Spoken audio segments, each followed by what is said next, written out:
Today, I want to talk about trauma. What is trauma? Well, by definition, trauma wreaks havoc in a body, a mind, or a system. Do you imagine the devastation might be less if the person who had the experience were accompanied? One way to think about trauma, which may seem surprising, is rather than measuring the magnitude of the horrendous experience or the event, we can measure the extent to which the person who experienced the tragedy was left alone with it. When we approach trauma from this point of view, its after effects become the evidence that a part of us became stuck in terrifying, isolated moments of time. These little ones that are hidden within us, the ones we try to care for with self-harming remedies, they're formed and then left behind by the rolling waves of trauma, such as an intensity of loneliness, of terror, of rage, which, as it slowly recedes, leaves behind entangled parts of self. The tangles are unchanging in their need. They're inconsolable. They're forever desperate, seeking to be soothed by something that is so close to what they most want. Yet it's never enough, because the remedy or the compulsion is never the thing itself. We all have these moments in our lives. Moments when emotion overwhelmed us and left us feeling turned to stone. These knots of memories are beneath our conscious awareness, and they show up as bubbles of life energy, pulling us into them and stopping us in our tracks. The more such moments a person carries within them, the more they need to heal from what is called disorganized or traumatic attachment. And to find a way through the thick undergrowth of addictions and compulsions. The discovery of the truth of these moments of overwhelm, the loneliness, the abandonment, the terror, rage. In our childhoods, it's gradual. Many start out saying, "Oh, I had a good childhood. My parents were good people. They did the best they could. I knew they loved me." And all of these things remain true throughout the healing journey.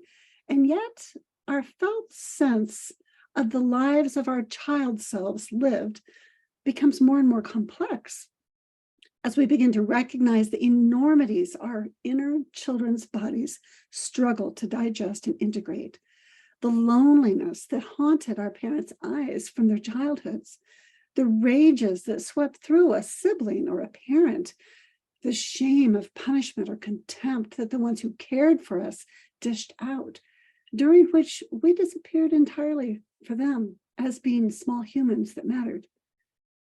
Each of these moments in time is an embodied, unrelenting experience that lives within us, crying out for warm accompaniment, desperately needing to feel time slow down, to be supported to experience turning into the unconscious contracts our young bodies made in the impact of trauma.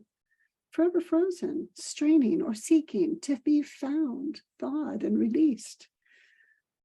Unconscious contracts are agreements that our younger selves, our bodies, and our nervous systems make with us or with our caregivers to shift into a specific nervous system state that we believed would resolve the traumatic experience.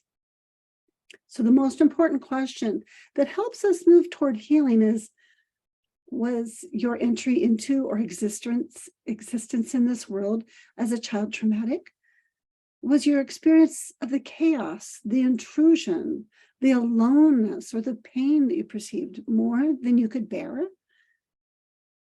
Have you been accompanied to time travel with resonant empathy to this younger self and to allow this younger you to receive your warm attention, protection, focus, and care? This may need to happen several times for past overwhelmed selves and more recent past and present overwhelmed selves. The experience of helpless frozenness can make the present day world a continual re-traumatization for the little ones who were dismissed, ignored, or teased and ridiculed for their way of being in the world. And as these repeated experiences of self being accompanied are embodied, they grow the soft cushion of earned, secure attachment.